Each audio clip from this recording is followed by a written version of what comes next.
All right. We're coming back from closed session. Tom? Thank you, Mr. Mayor. In the closed session this evening with regard to the anticipated litigation on the threat of litigation by MALDAF under the California Voting Rights Act, the City Council directed staff to bring back proposals for City Council consideration on hiring a demographics firm to determine if racially polarized voting exists in the city of Garden Grove.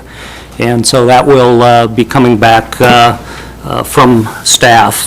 Beyond that, I will go ahead and respond to the letter from MALDAF indicating that that is the action that we will be taking.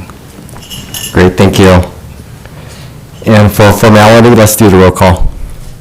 Councilmember Beard. Here. Councilmember Bowie. Here. Councilmember Fawn. Here. Mayor Pro Tem Jones. Here. Mayor Nguyen. Yes.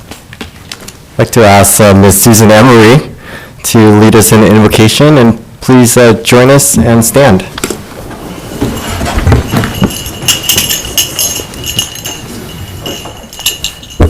Dear God, we gather to make decisions for our community. May we use only our best skills and judgment, keeping ourselves impartial and neutral as we consider the merits and pitfalls of each matter that is placed before us, and always act in accordance with what is best for our community and our fellow citizens. Amen. Amen. Thank you. Mr. Roeder, please lead us in the Pledge of Allegiance. Thank you, Mr. Mayor. You would all face the flag of the United States and follow me. I pledge allegiance to the flag of the United States of America and to the republic for which it stands, one nation, under God, indivisible, with liberty and justice for all. Thank you. Looks like we have a presentation tonight. We have the recognition of the Pacific High School dance team for winning the 2015 Nationals, and Susan Emery is here to give that report. Good evening, Mr. Mayor and members of the City Council. This evening, the Garden Grove City Council is very pleased to recognize Pacifica High School's dance team for winning the national championship.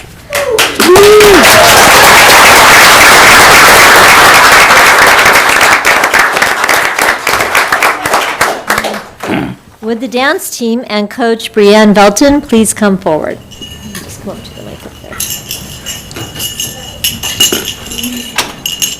The United Spirit Association Dance Nationals was held in March at the Anaheim Convention Center, and dance teams around the nation competed for the title.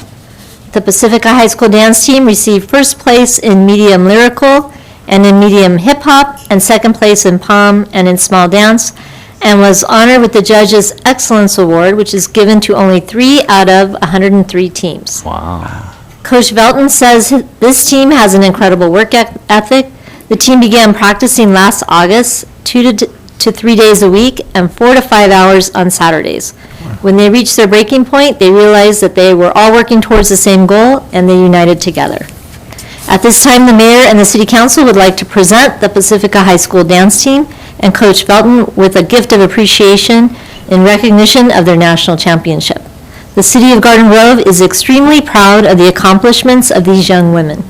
We applaud their efforts and wish all of them the very best in their future endeavors.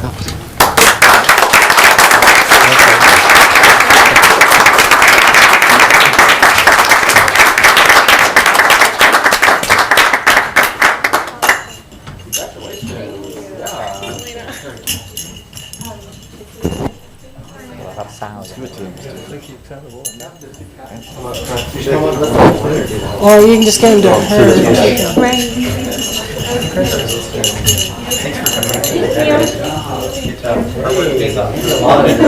Sorry. Thank you. I'll put this box real quick. Thank you. We're getting used to our little routine here. Oh, wow. Layer up.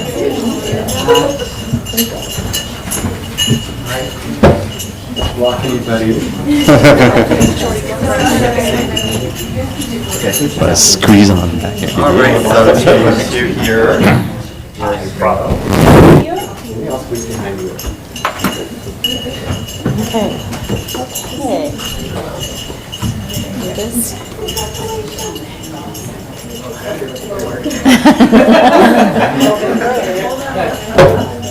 Okay, on three. One, two, three. Let's do it again. One, two, three. One more. All right.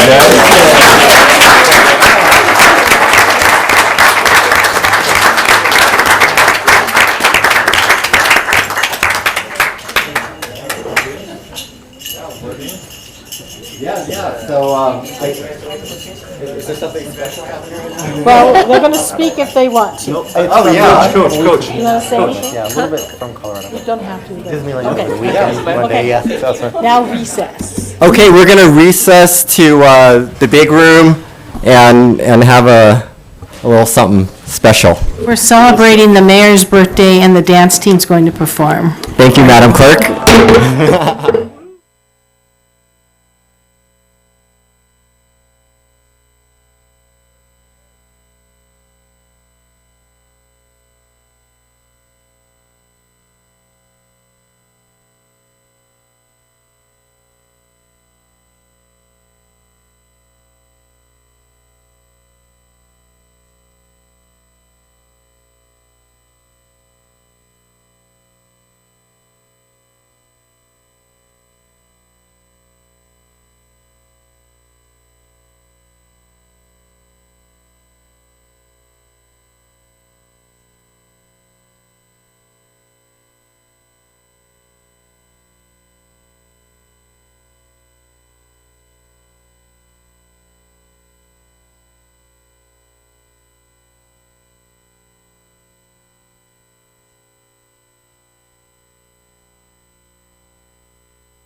Well, district voted on it. Your captions are the best part. Okay. If anyone got it, though, you know? All right, Totally. folks, let's reconvene our meeting. All right, thank you, everybody. That was wonderful. Go Pacifica High School, go Mariners, my alma mater. So proud of them, national champs. All right, so we're going to convene here with Successor and the City Council, and I have a list of cards here for our public comments tonight. First up, Andrew Halberstadt, Startup Weekend. A lot of fun. Good evening, Mayor, Council, staff. I'm here to give you guys a quick update and a report on our event that we held over the weekend that you helped us support and bring to fruition. Startup Weekend Garden Grove was an undeniable success, I am happy to say. We had people from all over Garden Grove, Orange County, Southern California, even Northern California come and join us, of all ages, all backgrounds, and they stayed here in the Community Meeting Center for 3 days straight, coming up with brand new, innovative, creative ideas for businesses that were all extremely well thought out and extremely well planned. Just to give you kind of an idea, a brief idea of how well this event worked, we hit pretty much all the metrics, all the attendance rates, all the project numbers that well-founded global startup weekends hit. And we did that in our first year. Congratulations. That's fantastic. Awesome. That's remarkable, I would say. And it's a lot of it is thanks to you guys. And I want to make sure that you guys realize how much we appreciate what you did for us. Your support was pretty much one of the main linchpins in making sure that this was a successful weekend.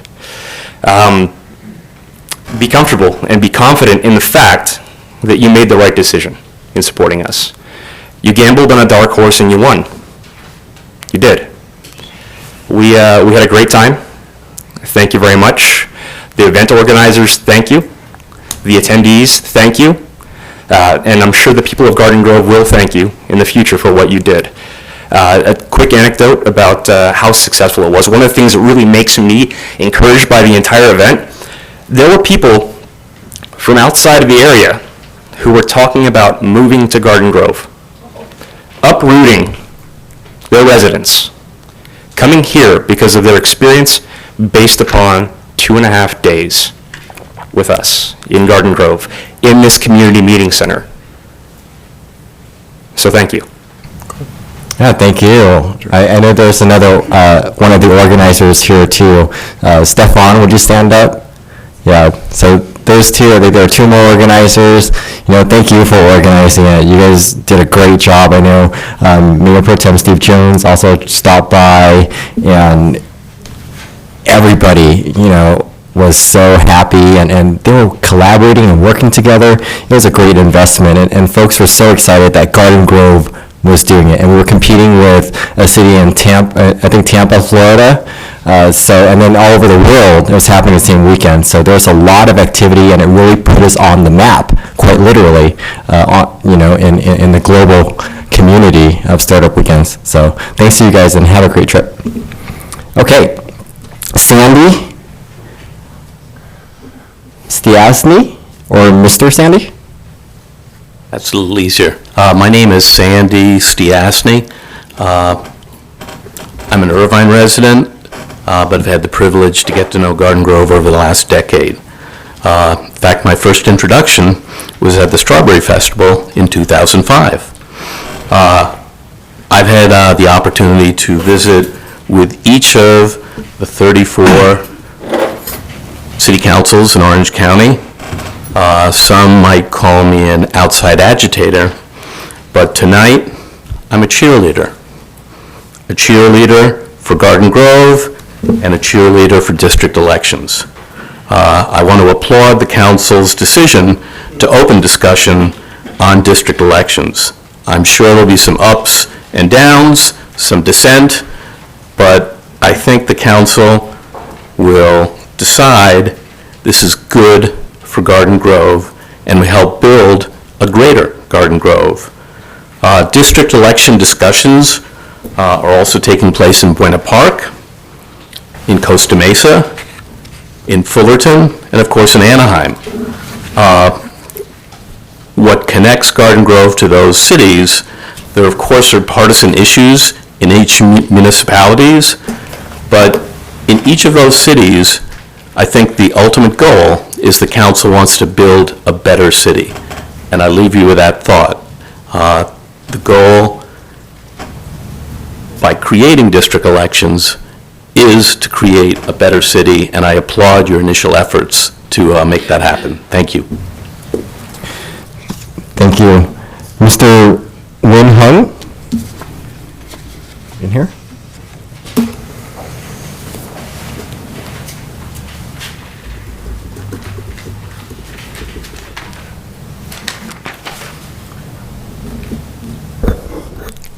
I'm short. Good evening. Hey, it's a long time I come back here to the office. First of all, hi everybody.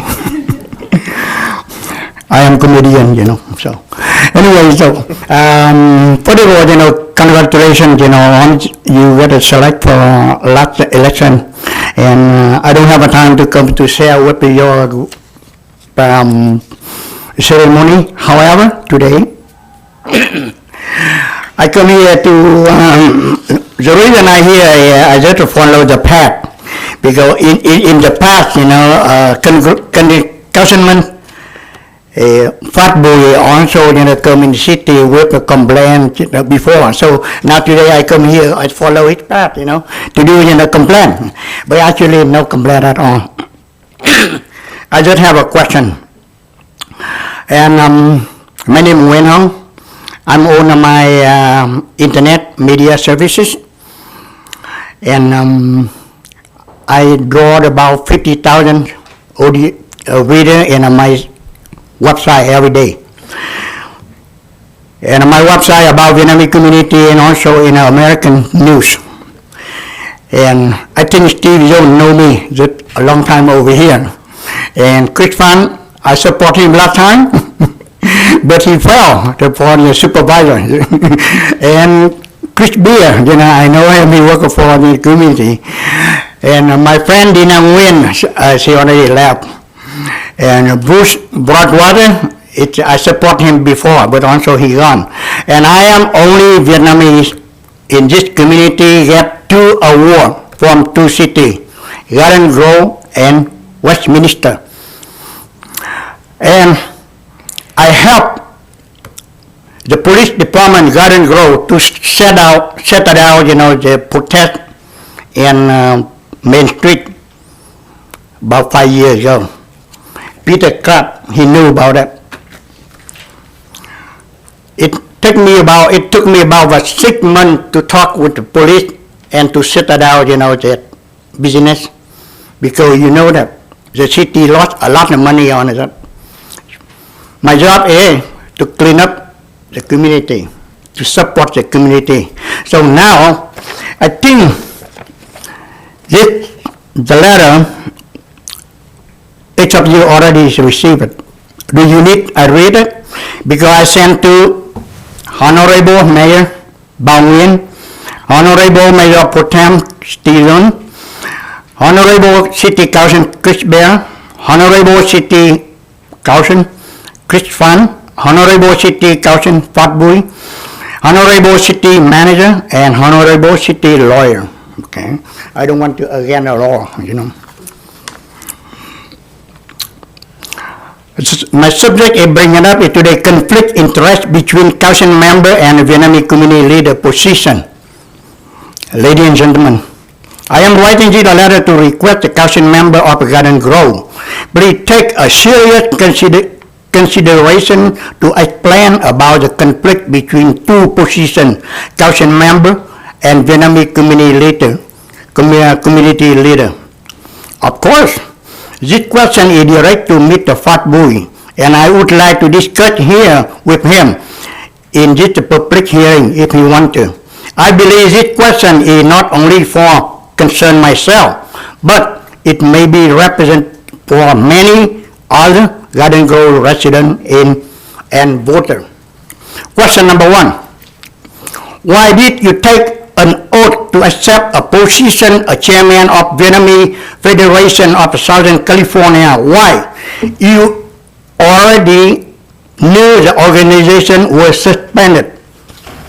I have a copy of, suspended since 2013 when I copy, but I knew that they were suspended in 2011 because they don't pay for taxes. I see the reason is FTP. FTP in the franchise tax board. It means you don't pay for organization minimum tax, $800 a year. So you fail. Question number 2. Why did you take excuse me. Question number 2. As a council member, is that the right way to let you go to the public television program to defame a voter? This refers to your appearance on Little Saigon television to free-to-air Vietnamese program which were broadcast on channel 57.7. You was on air Little Saigon TV on June 2nd, Sir, 2015. your time is up. I'm sorry. Thank you. Okay. Thank you very much. Anyone? Robin Marcario?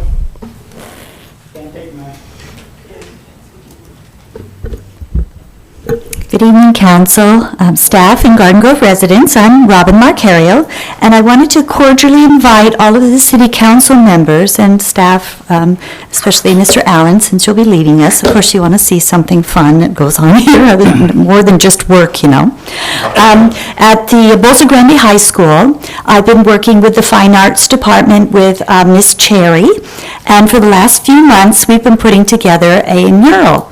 The kids have created individual petals and flowers, and we've put it all together into a mural. And we will be doing the last stage of that, which is the grouting, the really messy part where you just smear grout all over everything, on Thursday at lunchtime at Bolsa Grande High School. It's from 12:10 to 12:40, so it's a little half hour. You can come by and say hi and cheer the kids on so they can see their mural. It'd be lovely to see you there. And I wanted to give a couple of accolades to some of the people that helped to contribute for the mural.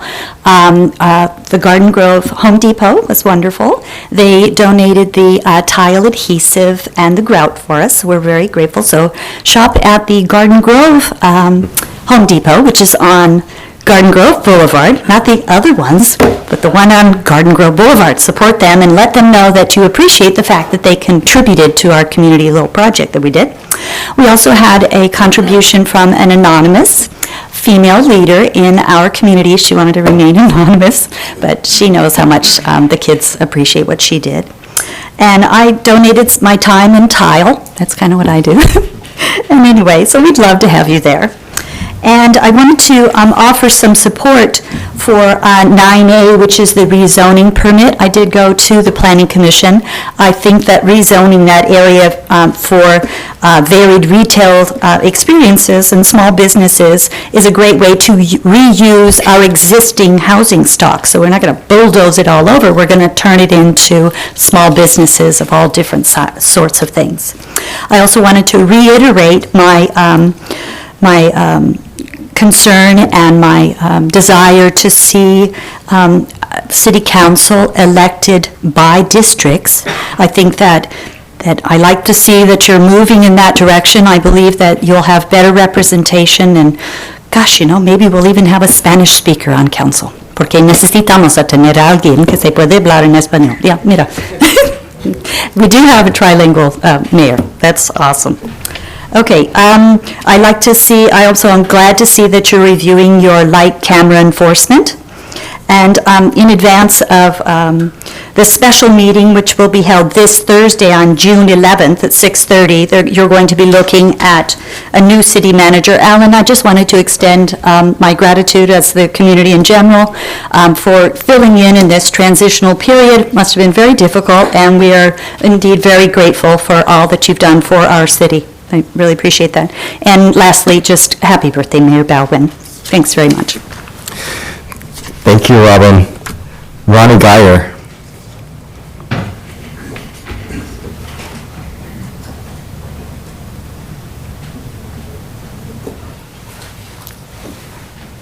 happy mayor, I'm happy mayor.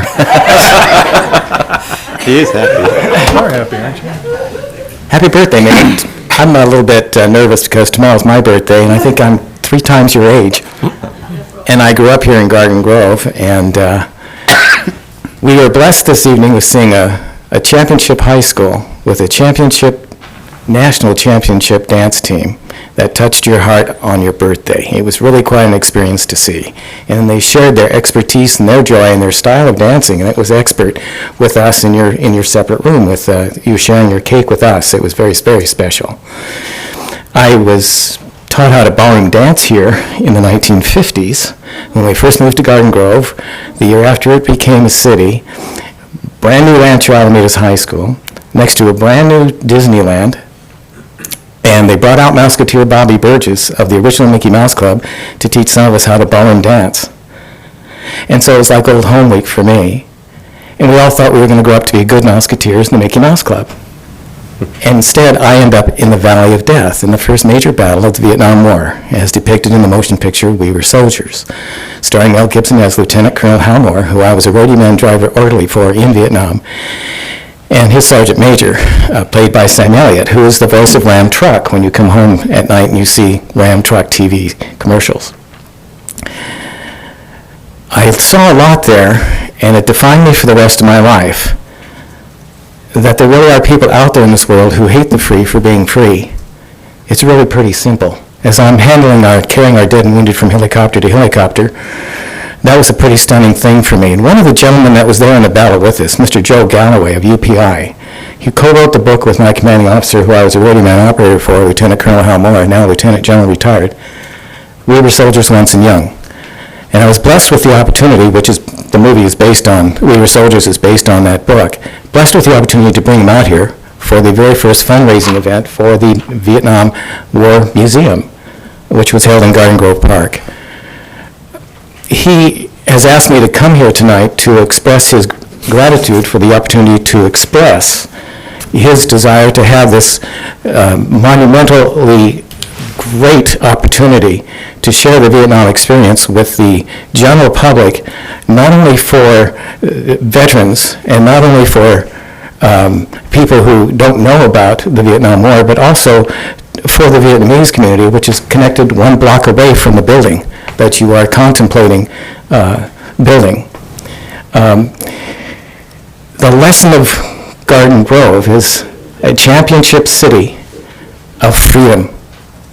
The Vietnamese community has brought together, and I've been blessed with the opportunity to speak on the Free Flag of Vietnam issue here and the No Communist Zone issue here, when you voted 5-0 to go forward with those resolutions.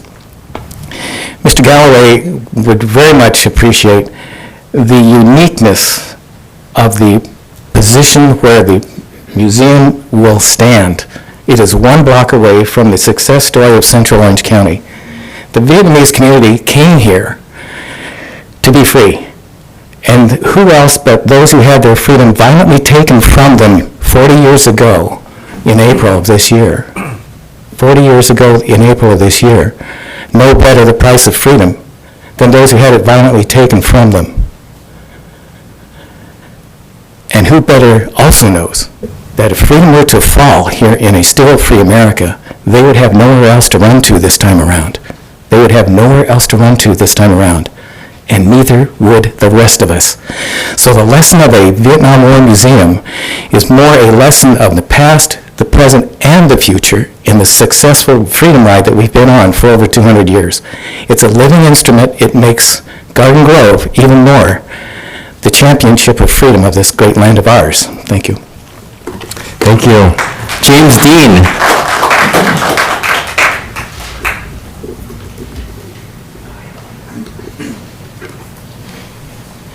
James Dean in Garden Grove. It's pretty cool. Yes, sir.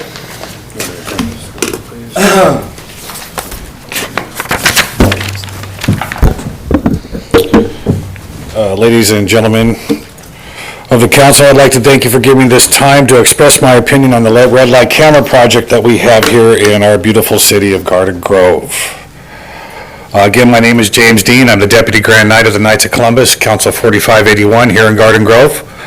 I'm also a professional traffic consultant for a law office here in Westminster. Name I'm going to keep out of the picture. First of all, my first topic is the company called Redflex. Redflex is the red light camera company that has installed the camera project here in Garden Grove. This company is also based in Arizona. Redflex has received millions of dollars of revenue from this red light camera project, none of which here is spent in California, nor it is in Garden Grove to stimulate our local economy.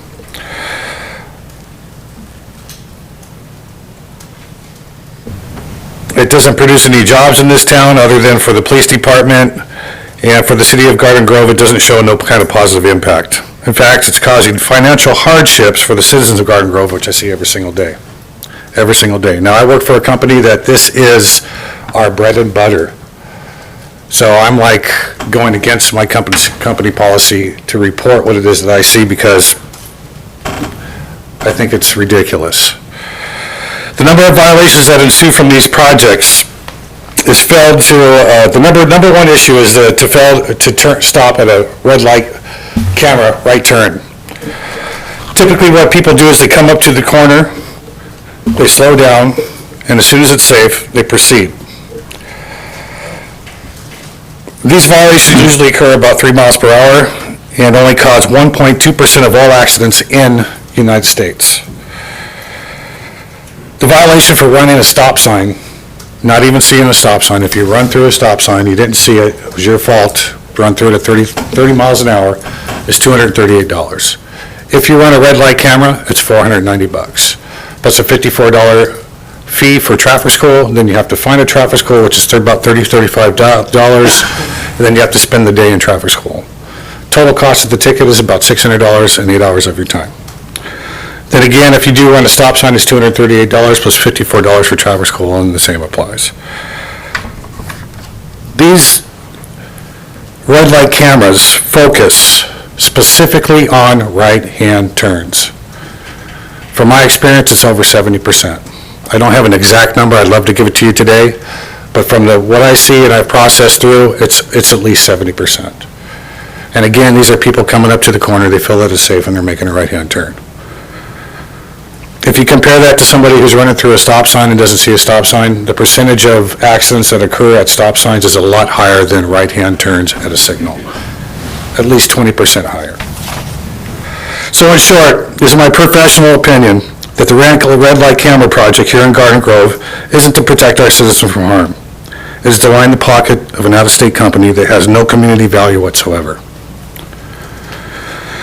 All it's doing is creating a financial hardship against our community, our citizens of here in Garden Grove, and gentlemen, I love my town, and that's why I speak today. Thank you. Fred Yano?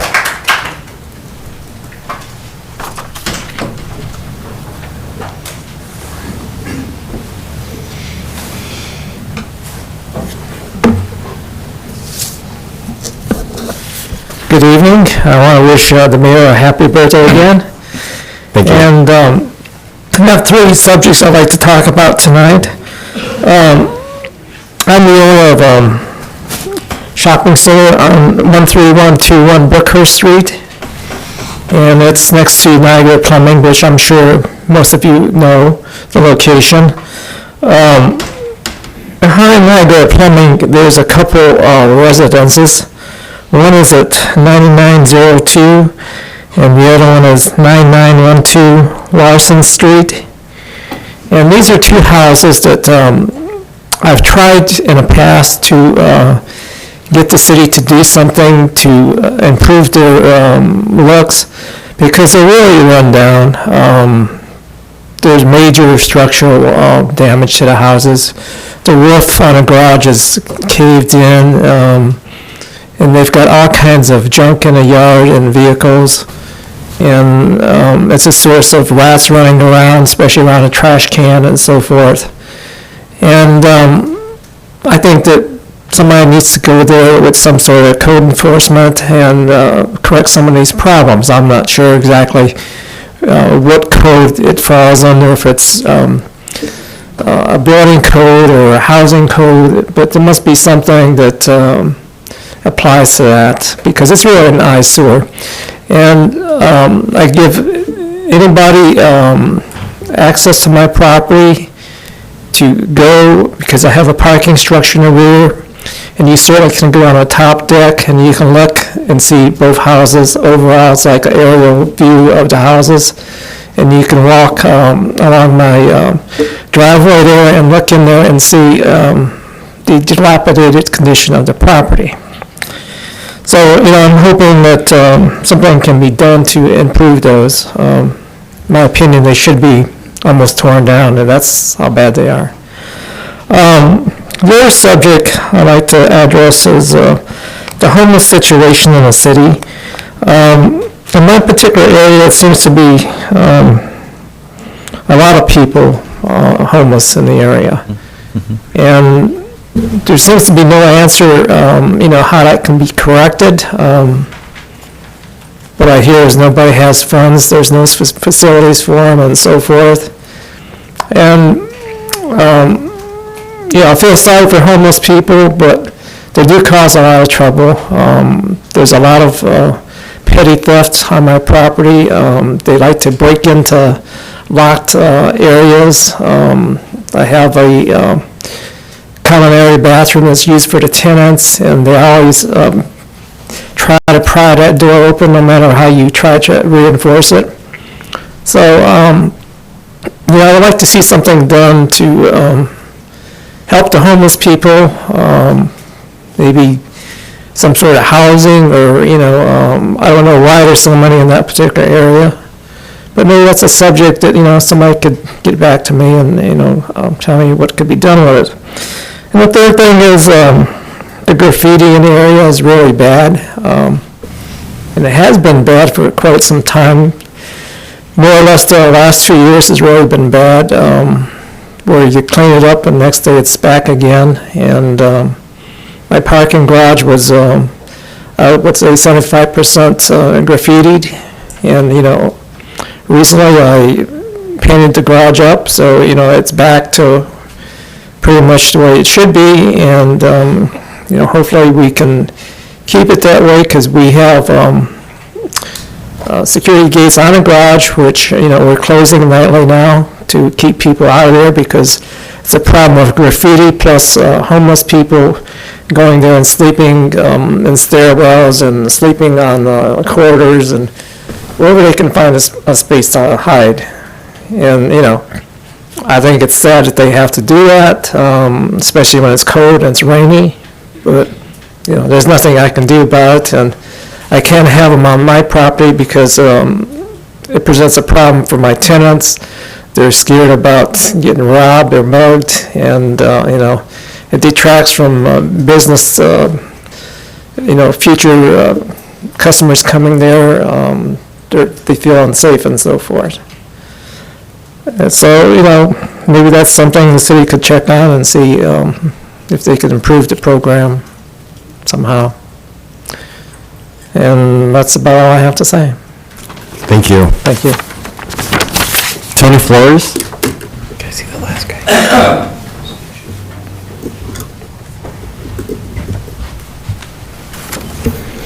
Good evening, Mayor, Council, I'm Tony Flores.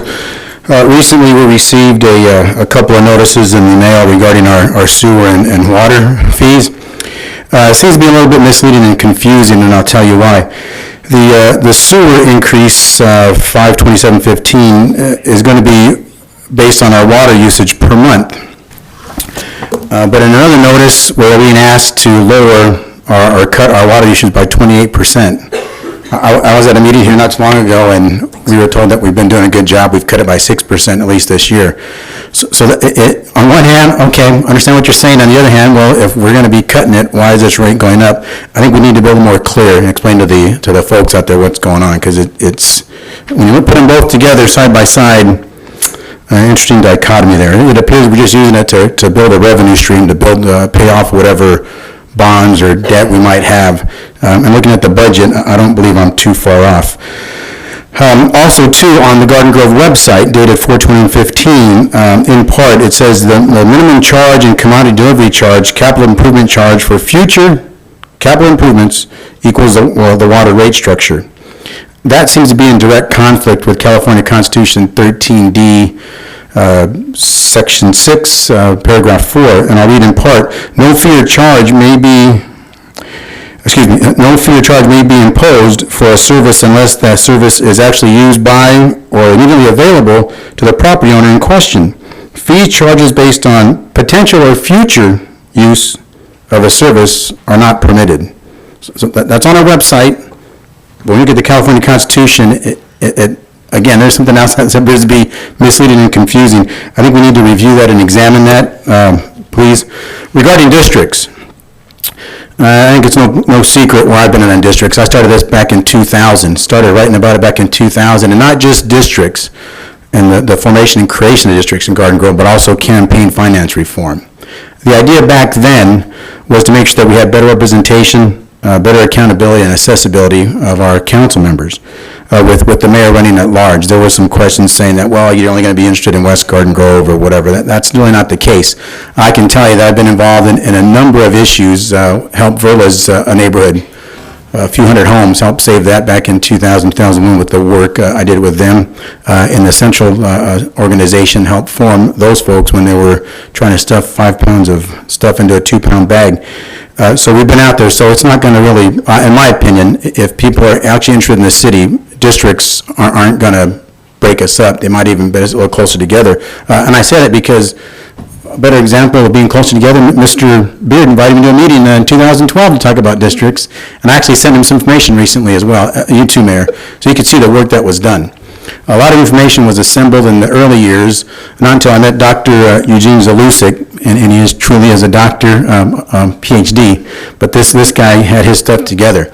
He put together the information that we had sent to you folks, and myself and Verla signed off on it with the information that we had assembled.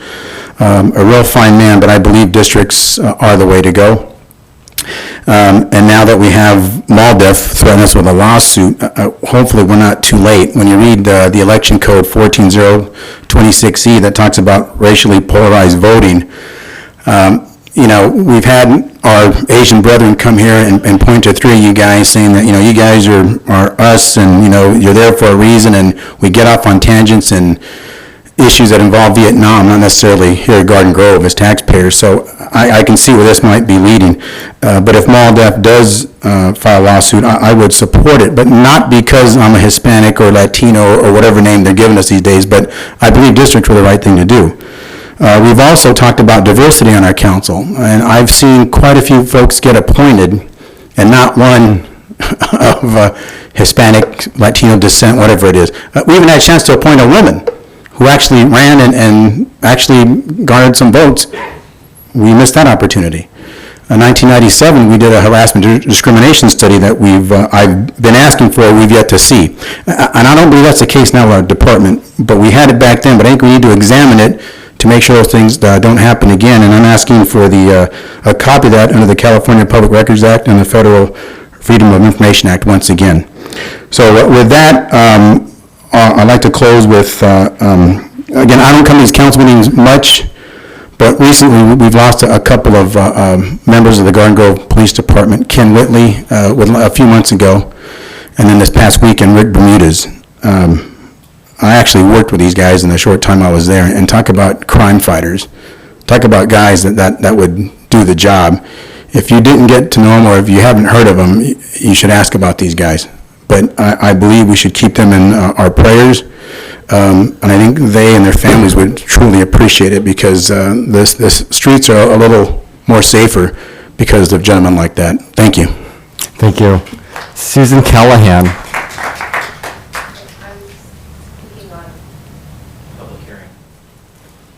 Oh, the Inge is not a public hearing.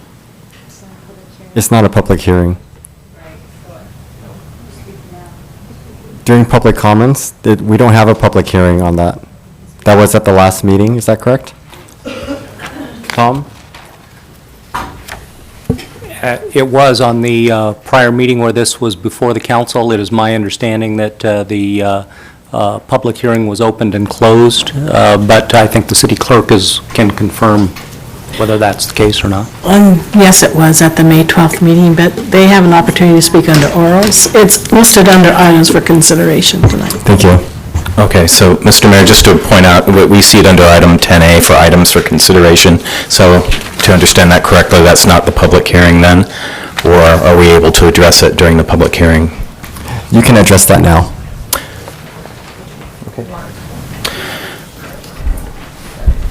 Okay. I just wanted to, my name is Michael Schoenfeld, I'm legal counsel. I'm starting to feel like family with you guys. Happy birthday, Mr. Mayor. It's good to see you, all of you. This came up for public hearing, and I think the understanding was it was going to be continued to another date, and that there would be some, perhaps, discussion with staff on a solution. Of course, we welcome that.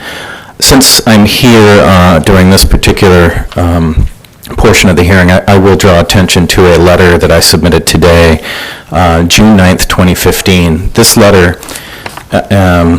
that's today's date, this letter is in support of the variance findings. This is just supplemental. There's nothing new issue-wise. I just wanted to draw your attention to it. And asks if there is any input from staff as to when this might appear again, because I don't believe a vote was taken on the ultimate application. Sir, it is an item on the agenda for consideration. Okay. No action was taken at the previous meeting. Okay, but this is the time for us to discuss it then. Okay. So, in furtherance of that, I think Susan Inge will have something to say. I will just finish my comments by saying, in this letter, the linchpin for a variance is a property which has special or extraordinary circumstances that sets it apart from other properties, thereby warranting an exception from the zoning code. And this letter points out that along the sign corridor, there are 170 properties. Most of those properties, as the letter points out, are either large chains, or they're connected to national brands, or they are large companies. Many of them are embedded within strip malls where there's a good deal of visibility, crossover traffic from anchors and other businesses in the malls. Of those 170, and we've surveyed them here and presented in the letter, some 7 or 8 of them are small standalone businesses, which Inge is one. And I just want to draw your attention to the fact that even of those, when you separate those 8 out of the 170, even there you will see that there are plenty of circumstances that demonstrate that Inge has unique circumstances. And it's in the chart, in the letter. This gives the City Council plenty of grist to support the variance. It's evidence, of a substantial evidence.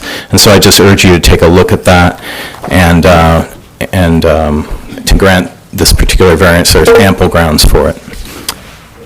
And I want to also just invite Susan to come back and speak briefly. Thank you.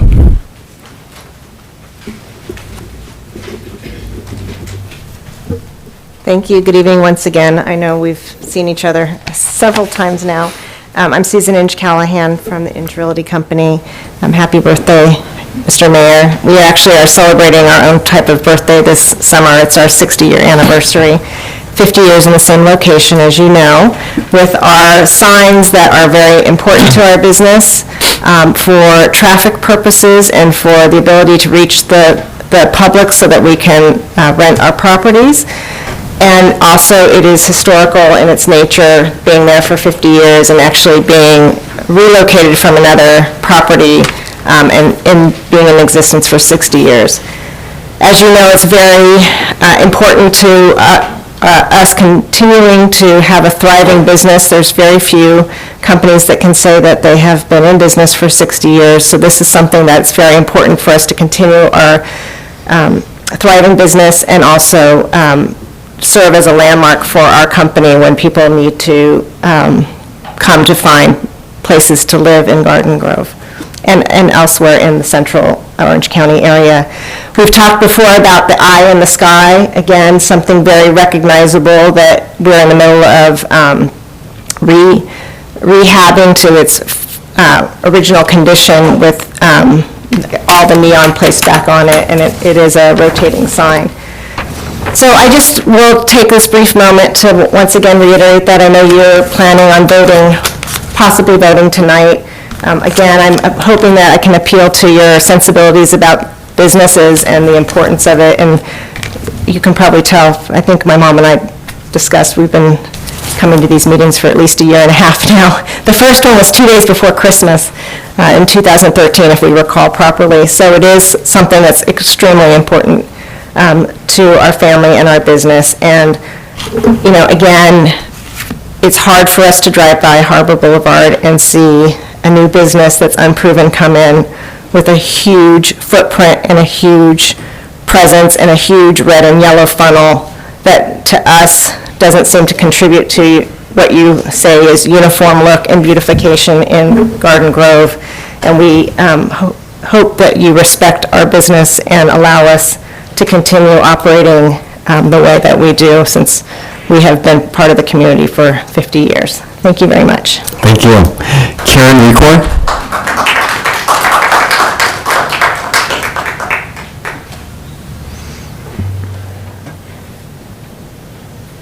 Did I pronounce your last name correctly? Yes, you did, actually. Oh, Yes, thank you. all right. Hi, Mayor and Councilman.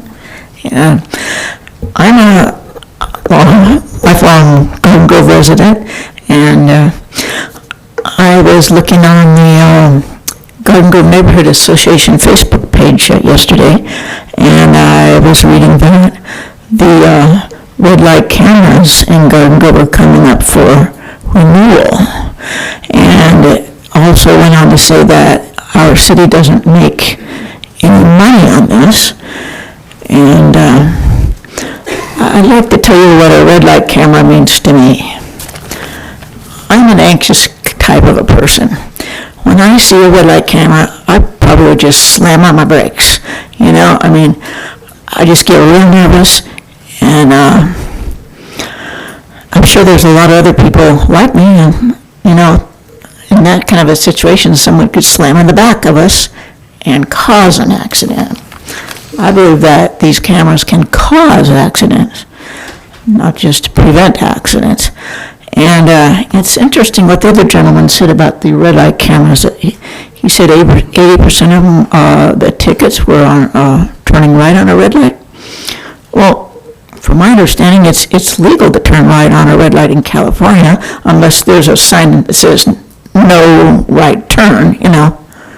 And so I don't really know what he means by that. I mean, I would not turn right if there's a sign that said no right turn, but I wonder if he means there was no sign like that, but the person stopped and looked and thought it was safe and went ahead and turned, and then the camera gave him a ticket anyway. Well, that certainly wouldn't be right, because what about all the other intersections in Garden Grove and all over the whole state of California where people use their own judgment when they're turning right on a red light? I mean, that is law. And I can't believe the $500 fee. My daughter-in-law got one at Lamson and Valley View one time. They have little children.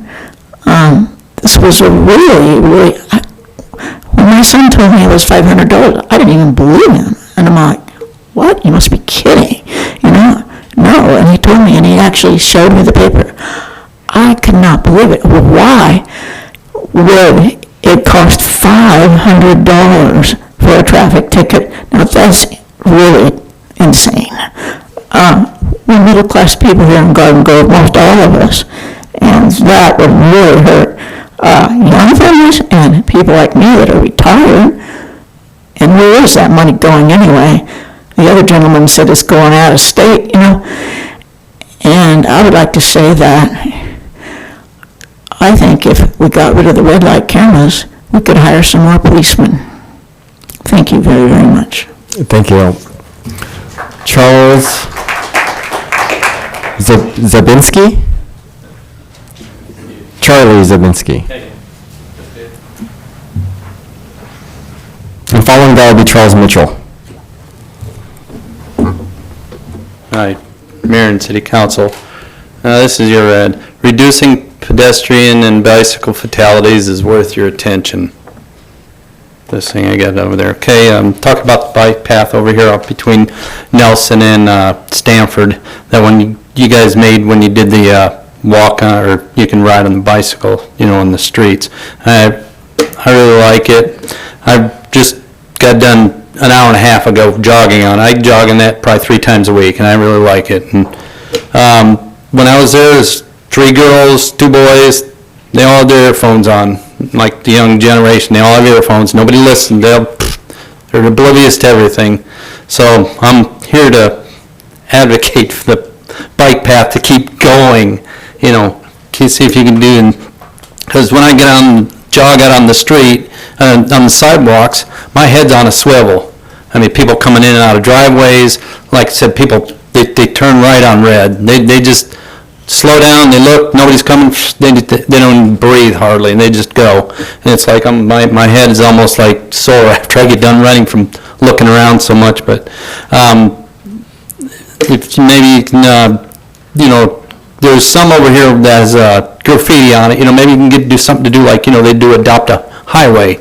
Somebody can go there once a week and, paint and pick up trash or whatever, in each section.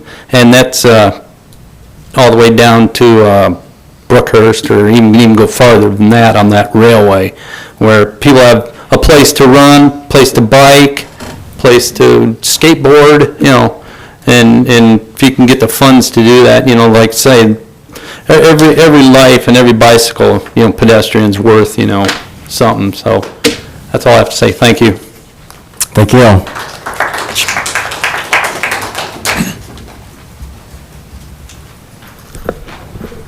Good evening and happy birthday, Mr. Mayor. Good evening, council members, staff. There's a song from a Broadway play, Everything's Up to Date in Kansas City. We have all these new projects, have examples up there on the wall of what we're going to be doing to renew Garden Grove. We have a big complex going up on Harbor Boulevard for out-of-towners to come and enjoy the water sports in that facility.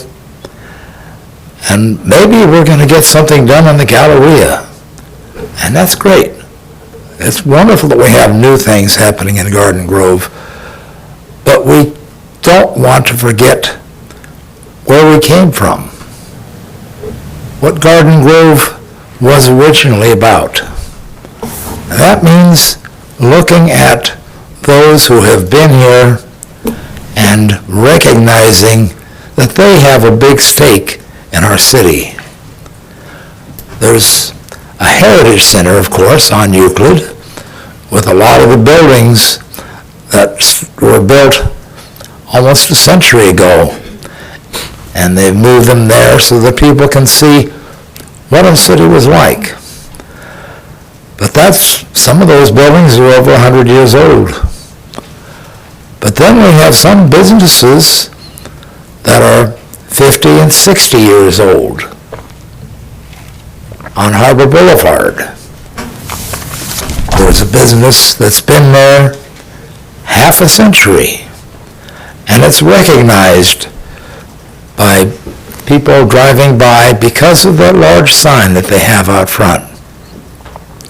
This is part of our heritage also, that we recognize businesses that have been here, that have helped keep the city economically sound by providing rental facilities for out-of-towners. So I hope that you will really take full consideration of our city's heritage in deciding what will happen to the sign at Inge Realty. On another note, tomorrow is the second Wednesday of the month, and being such, it is the meeting of the Freedom Committee of Orange County. Veterans from World War II on up through current conflicts come there, and we get together, we have lunch. There's always a great presentation. The whole purpose of this organization is to go out schools like Pacifica and talk to these young girls and young boys about the heritage of our country and what the price has been paid to maintain our freedom. And that's what these veterans do. They go to the schools and they tell their stories. So if you have the time available, please come down to Costa Mesa.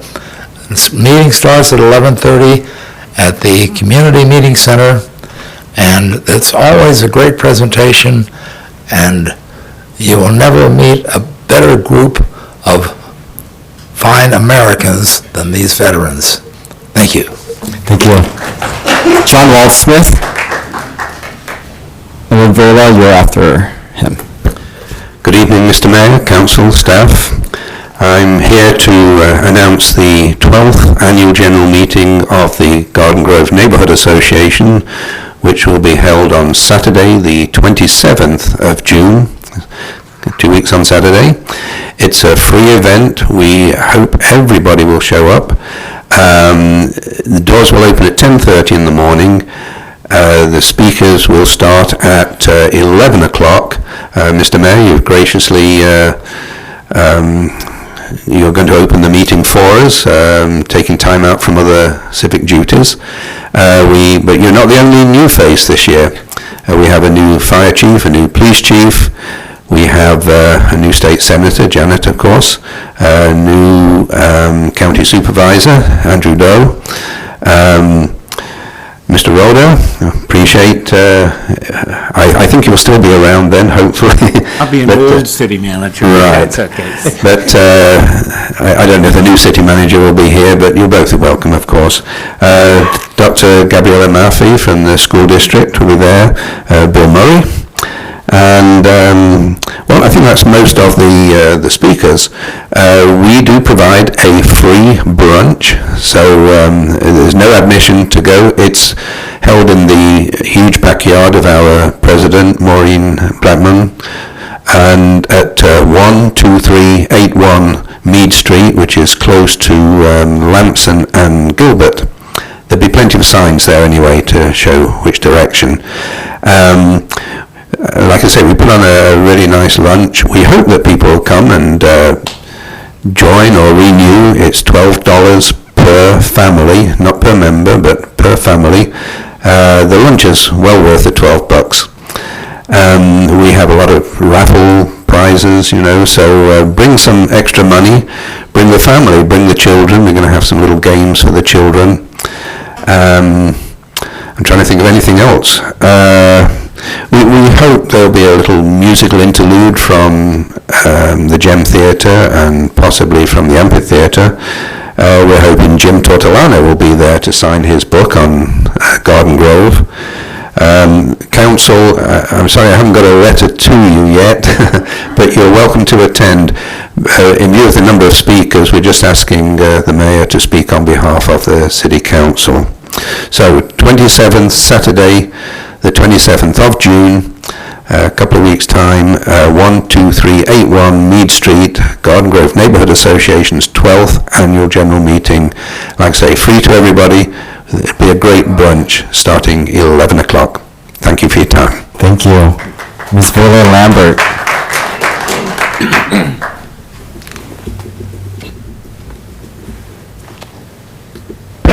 Okay, I'm Vera Lambert. I want you to keep this picture in your mind here as I speak. Think of this, of Atlantic City and its lovely beaches and the Broadwalk and the entertainment district there. Then the parking lot, and then you have the slums. 58 years ago, we came to Garden Grove, bought our first home, and we still have the best place to live. San Diego has wildfires. Laguna has the mudslides. Beaches have tar balls. I can abstain life within walking distance of our home. schools between K and college at the Concord. Doctors and hospitals. Assorted shopping and eateries. Now stop and think. I had some grass in my yard 58 years. How do you think I feel when I am told I have to cut back on water? I know it's not your fault. The Governor Brown did that. But did the governor sign off on the new palm trees and on Harbor? And close to that, when you cut down so close that when you cut the bands off, they're going to be hitting each other. They could have been just every other one. You didn't have to have so many. And to add insult to injury, of all the little life and the plants in the median, and on not only that, on both sides of the curb, on both sides. Now I know they're drought tolerant, and I know they're good works. It's beautiful, but they do have to have a drink to get started. Just try to get a wheelchair down on the east side of that walkway on Harbor right there, where the new plants and the trees are going in. It's only 34 inches. I do not think that would meet handicap regulations. I know. Walk on the other side of the street. This also is within walking distance of my home. And I welcome West Coast Atlantic City. I don't expect you to go out and tear out these palm trees. I do think you could have taken better planning and wait till our little drought was over. In the next couple of years, we're going to have a Texas here. And, but I would like to keep my grass green. I intend to keep my grass green. I've got 58 years invested in it. And I thank you very much. Thank you. Michael Schonefeld.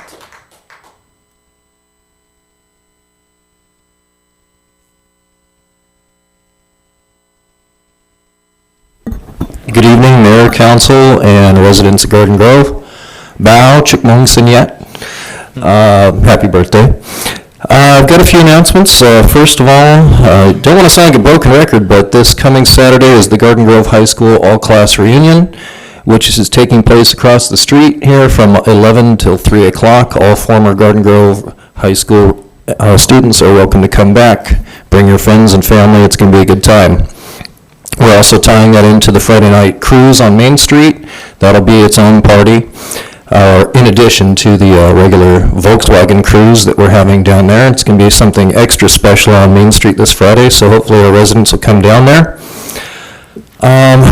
Let's talk about the Garden Grove Tourism Improvement District. It's agenda item 10C tonight.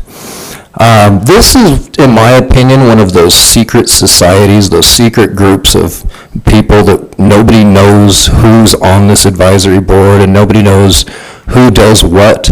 I've tried for probably 4 years to get in touch with these people. I arranged one meeting with Mr. Kennedy, who is the general manager at the Hyatt Princess Alicante, whatever variation it is now. And they're very hard to speak with. This isn't a group you can get in touch with and offer your ideas for tourism improvement and the whole Harbor Boulevard development. As they're being discussed tonight, I'd like to encourage our council to open up the windows, open the door, whatever. Let us be a part of and understand who these people are, what their roles are, how to get a hold of them, how to hold them accountable for trying to speak with them. I look forward to the June 23rd public hearing scheduled. With that said, Harbor Boulevard. We've got this small mom-and-pop independent company, the Inge family.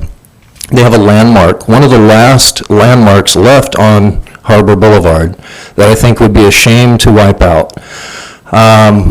We've pretty much erased and made everything pretty similar looking down there to where we have no real identity anymore. You don't know if you're in Garden Grove or in Anaheim, and I know that's the point, or that was somebody's grand idea. But when you look back, like as a historian, you think about all these things that are gone. Belle Isles is gone, you know, all these great businesses, funky, quirky things like the Harpy Seal, you know, that's gone. We've got, our identity is gone. It's like, okay, we're just Hotel Row, and none of them are that special. I think it would be a shame to get rid of one of the last cool little neon icons that we have. That's just a historian in me. Flag Day is coming up. This Sunday on the 12th, I'd like to encourage all of our residents to hang your American flag out in front of your home. I know when I purchased my home in 2009, that was one of the first improvements I did, was get a sensor light so that I could have my flag up 24/7, and it's been up since 2009. I've gone through 3 of them, and it's one of the best additions you could make to your house. I'd like to encourage all of our residents to fly that flag high. Thank you very much. Thank you.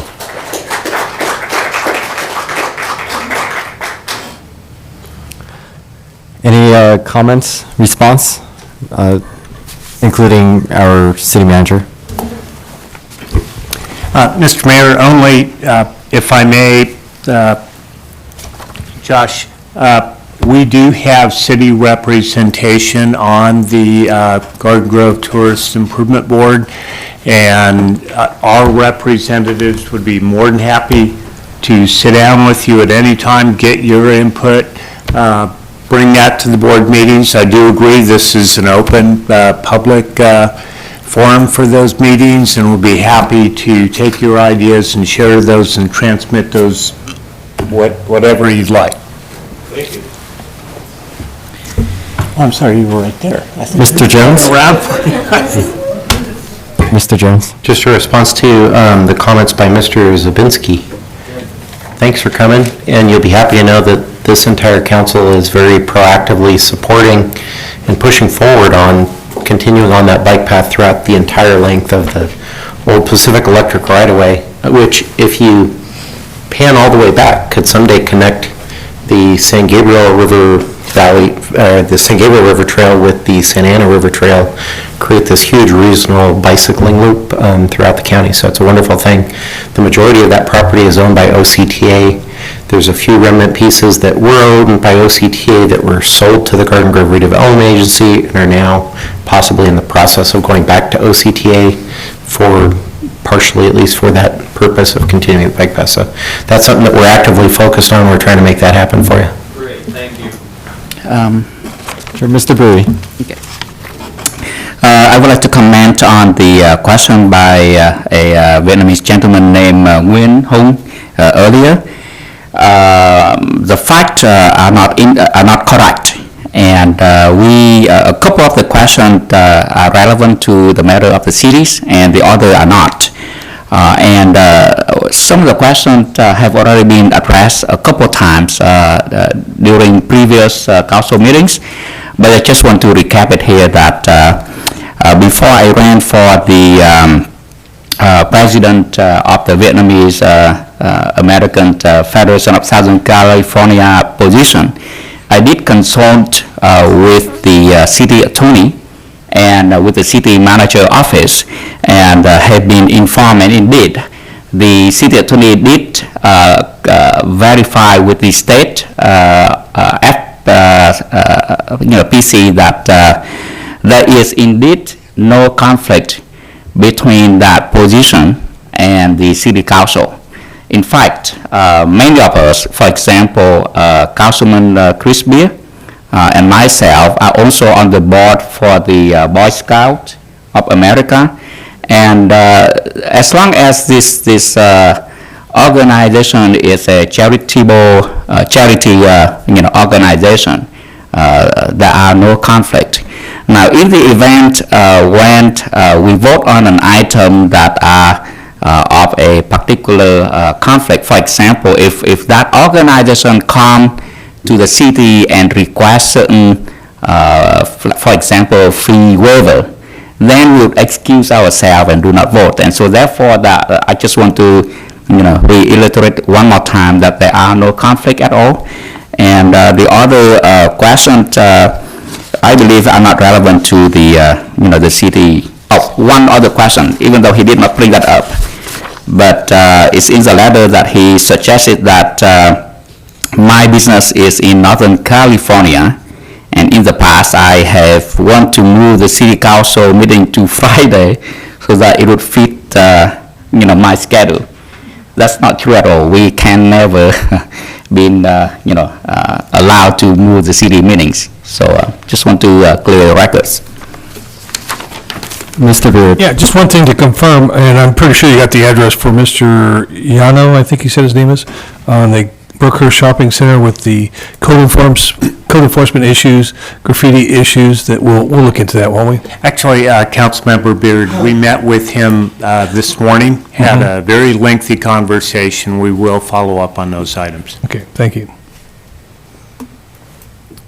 Thank you. Yes. All right, let's continue on. We're going to recess the city council now to move to the successor agency. Thank you, Mayor. I'll call the Successor Agency meeting to order. Madam Clerk, would you like to call roll? Member Bowie? Here. Member Nguyen? Yes. Member Fawn? Here. Vice Chair Beard? Here. Chair Jones? Here. We already did public comments in conjunction with City Council, so we'll move on to consent calendar, which is just the approval of the warrants. Do I have a motion? Move approval. Second. Call vote.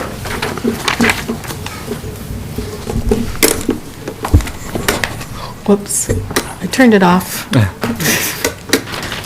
Do it again? Can you re-vote? I'm sorry.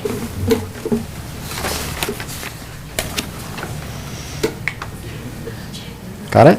Nope. No? Okay, there they go. I'm the only one voting. Okay, now it's popping up. Okay, I need, okay, there we go. There we go. All right. Must be broken. Motion passes 5-0. Yes, thank you. Thank you. Any matters from agency members? Seeing none, we will adjourn back to City Council. Okay, we have some consent items.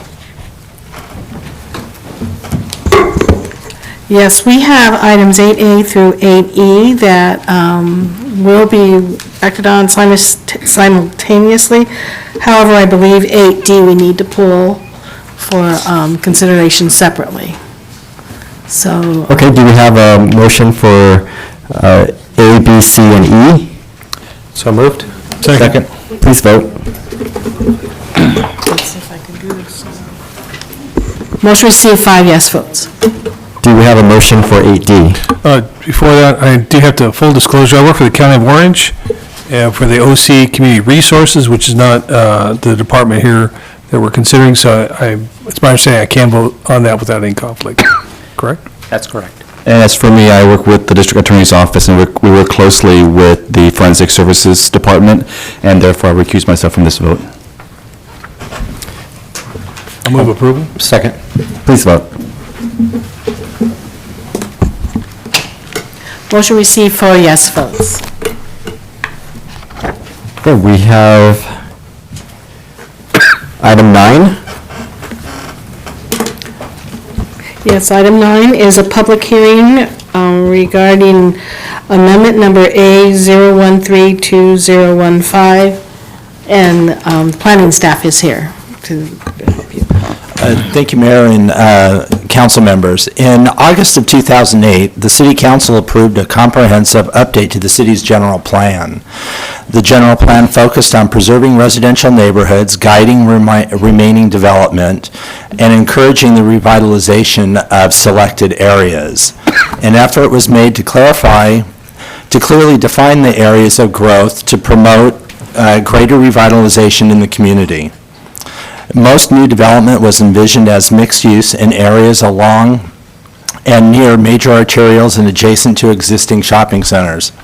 It was felt that a mixed-use type of project allows greater opportunities while leaving the majority of the residential neighborhoods protected and preserved.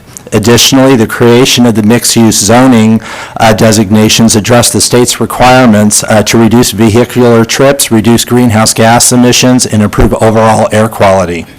In March of 2012, the City Council approved mixed-use zones along with development standards in order to create the state-required consistency between the general plan and the zoning ordinance.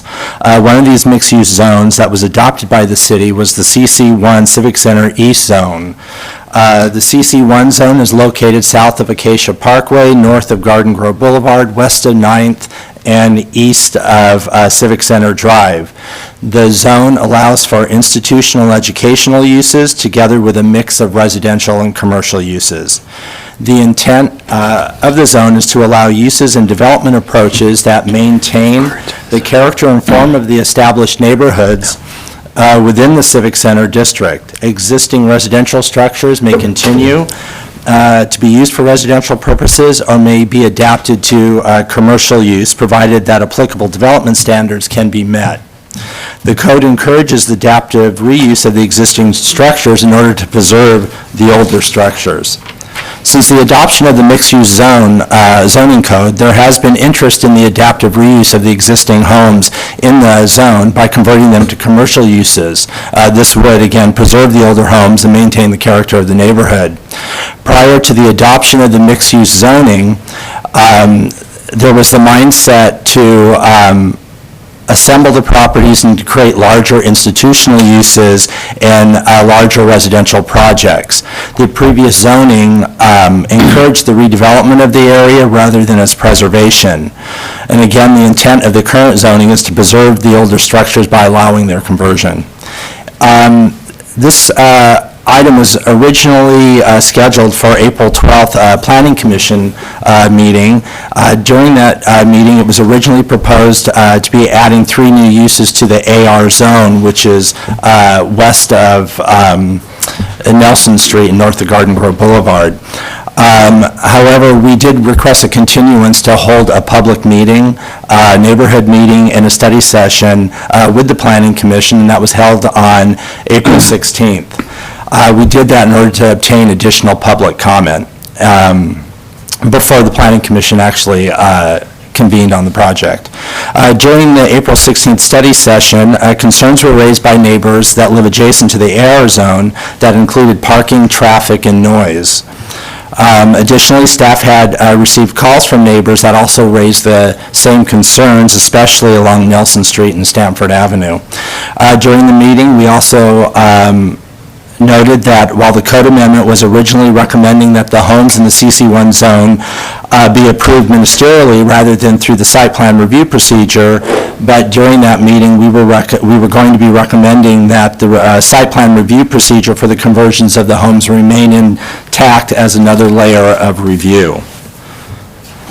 Therefore, in order to assist in facilitating the goals of the existing zoning and to further encourage the preservation of the existing structures, the subject code amendment was proposed that includes specific standards for the adaptive reuse of the existing structures along with compatibility standards in order to ensure the compatibility of all the uses within the zone.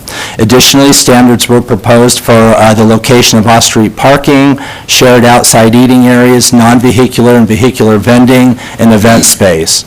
The code amendment also proposed adding uses to the CC1 zone that are currently permitted in other areas of the downtown area, as well as adding a few new uses such as work-live, event space, food halls, small-scale nurseries, and wineries, along with definitions for live-work, wineries, and food halls.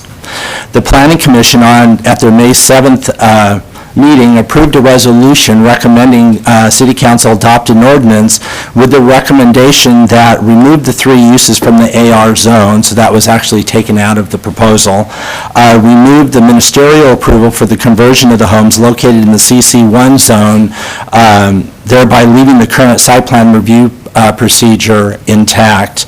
And then they also removed a liquor store use from the CC1 zone land use chart that was being proposed. With that, it is recommended that the City Council conduct a public meeting, approve a resolution adopting a negative declaration for Code Amendment A-013-2015, and introduce the first reading of an ordinance that read as follows. An ordinance of the City Council of Garden Grove approving amendment number A-013-2015, a zoning text amendment to portions of Chapter 18, Mixed-Use Regulations, and Chapter 4, Definitions of Title 9 of the Garden Grove Municipal Code, to establish new permitted uses in the Civic Center mixed-use CC1 zone, new development operational compatibility standards for certain uses in the CC1 zone, and standards for the conversions of the single-family homes in the CC1 zone. That would conclude staff's report, and staff is here to answer any questions. And also, we have Laura Stetson from the environmental consultant firm, if you have any questions regarding environmental. She's sitting in the audience tonight. Great, thank you. I want to applaud staff for really working with the residents in getting this done. So it's coming to us now. We don't have any cards for public hearing. A lot of the work has been done in the Planning Commission, and that's how we should do it. That's great. So I want to applaud staff for working with the community and accommodating and making this happen. So, thank you. At this time, if my colleagues don't have anything else, I'm going to open the public hearing. Madam Clerk, do we have any cards? No, we don't. I will close the public hearing. Hearing and seeing no one. All right. I'd like to move approval of the ordinance. Second it. And the resolution, there's a resolution. And the resolution, yeah, as read. That's both items in 9. Please vote. Motion received, 5 yes votes. Great, thank you. Okay, there are some items for consideration. The first item is 10A, consideration of an appeal submitted by Inge Realty of a Planning Commission decision to deny variance number V010215. And Chris Mr. Chung Mayor, is here we have too. special counsel here to step in and advise on this one. Thank you.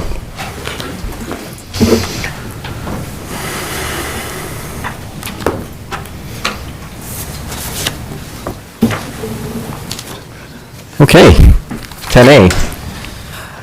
Thank you, Honorable Mr. Mayor and members of the City Council. This is a continuation of variance number V-010-2015 regarding a request by Sophie Inge Realty for relief from the design features of the sign standards and the provisions authorizing the city to require the removal of the subject non-conforming freestanding pylon sign located on the appellant's property located at 12461 Harbor Boulevard, which is on the west side of Harbor Boulevard just north of Lamson Avenue. In addition, the variance seeks to have the city grant the appellant a permanent right to continue to locate and maintain the sign in its current location, which is partially within the Harbor Boulevard right-of-way. The subject sign is an approximately 40-foot tall pylon sign that does not conform to the sign standards and has been in place since 1965. Staff is available to answer any questions you may have, as well as the city attorney. Thank you. Great, thank you. Colleagues? When we last left this off, I had asked the owner of the property and the city perhaps to come to sort of compromise. Has any action been taken towards that, and can you please update us where we're at with that?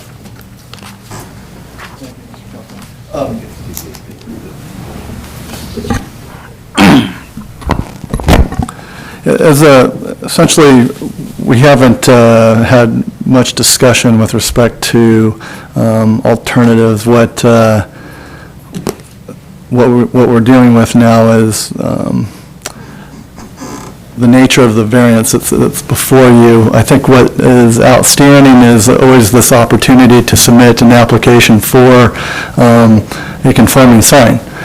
So it's somewhat, we're kind of in a little bit of a dilemma, because it's not appropriate for the decision-making body that's reviewing a variance application to somehow kind of come up with what may be an alternative for a sign application. So essentially, there hasn't been a lot of deliberation on that topic, and the variance denial is what's before you, and of course there is a recognition that there's always a opportunity to submit a sign application that's in compliance with your uniform sign ordinance. So that's where we stand. So basically what you're saying is that the issue of the denial of the request for the variance is on the agenda now. We make that decision, and if the owner, the moving party, wants to submit something for us to consider, then it will come to us later if they so choose. Is that accurate? That's accurate. Okay, thank you. Couple question. Quick follow-up to that same theme, I'm sorry to cut in, but just, would there be a time constraint on when they could reapply if they want to do that? Like, is this one of those situations where with or without prejudice would apply to? I can, well, if you want to, Councilman Jones, if I may, under our zoning code, you cannot submit the exact same application within 1 year time period. However, if they submitted something different, then it could be before the hearing bodies, as long as it's a different application. But if they submitted the exact same thing, then they would have to wait 1 year. Can you clarify what would constitute the same thing, or if I ask differently, what would be different? I mean, Well, the code says you'd be looking at the exact same proposal. As you see the plan up there, where it's positioned, the height, the design, everything that you see there would be the exact same application. If they came in with something, I would just basically say entirely different, say 6 months from now, then they could do that as an option. But they cannot come back with, again, within the 12-month period for the exact same application. But something different, then it's permitted. and what would be the cost for the application if they would like to resubmit that with a slightly different design? Well, it depends on the components of the application that would be submitted. I think the same cost as right now. If it's looking the same thing, they'd be the same cost as what they did this time. If for some reason there's something different or whatever, we'd have to add on whatever that cost is. Again, it's just based on the exact type of application, so. Okay, and this, back to my original question that I would like to ask, but I did not have an opportunity. In the application here, it said that in the discussion on the page number 2, that in addition, as noted by staff, in attachment 5, they have no authority to grant the variance to the extent it seek a permanent right to locate the site in the city right of way. And the language here is kind of worrying me that this is a permanent right? That this application asks for whatever we made today will be permanently settled. Is that correct? with the denial of the variance, let me back up and try to give one kind of distinct example of what could be a new application that wouldn't be barred for a year. The applicant could come forward with a sign application, not a variance application, and that would be a distinct discretionary application for the review by this council. In the context of the variance application and the denial of the variance, yes, it would put to rest the issue of the ongoing encroachment into the public right-of-way. So it would be a denial of a proposed sign that continues to occupy the public right-of-way. But in other words, if the council approve to allow the site to stay where it is our decision today have a permanent effect? It would certainly be one more indication of the granting of a private right to use a public asset. So I would, whether it's deemed permanent, I can't really say that that necessarily would be the correct classification, but it would certainly be one more approval by this decision-making body that would implicate whether or not you're granting the right of the public right-of-way to a private party. So may I chime in on this? Council, if I'm understanding this correctly, just to clarify on this particular issue, the sentence says, in addition, as noted by staff in attachment 5, the city has no authority to grant the variance to the extent that it seeks a permanent right to locate the sign in the city right-of-way. So basically, my understanding is that this is public property. We really cannot allow someone who's seeking to have something permanently placed on it. We don't have that authority. Is that correct?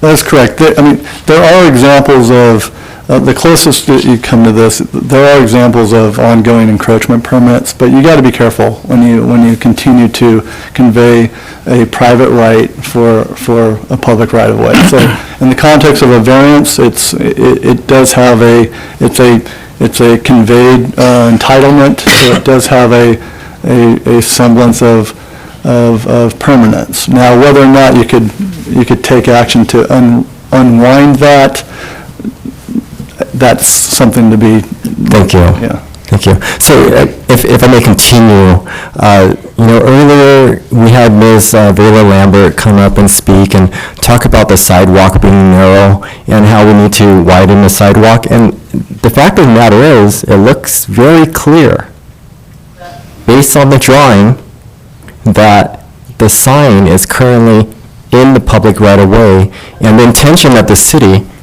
is to widen the sidewalk. Is that correct, staff? That is correct. Thank you.